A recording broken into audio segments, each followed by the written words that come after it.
ہماری نوجوان نسل کو پتہ بھی ہے کہ اگر وہ اس کے عادی ہو گئے ڈفرینٹ ڈرگس کے تو ان کا آگے مستقبل میں ان کا کیا حال ہو سکتا ہے، یا کن نقصانات کا سامنا کرنا پڑ جاتا ہے. لیکن یا تو وہ ایک آپ نے کہہ رہے کہ سرکل کا پریشر، وہ جو میں نے اسٹارٹ میں بھی بات کی کہ ہم نے اسے اسٹیٹس سمبل بنا لیا ہے، ہم نے اسے ماڈرن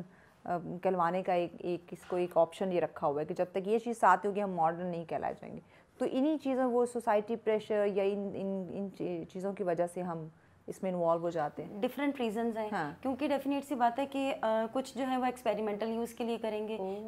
کچھ جو ہے وہ سرکل میں ہوتے ہیں تو وہ ان سرکل کا پریشر اتنا ہوتا ہے کہ اس کی وجہ سے وہ یوز کرتے ہیں. دوست کو لے کے کہ نہیں کچھ نہیں ہوتا،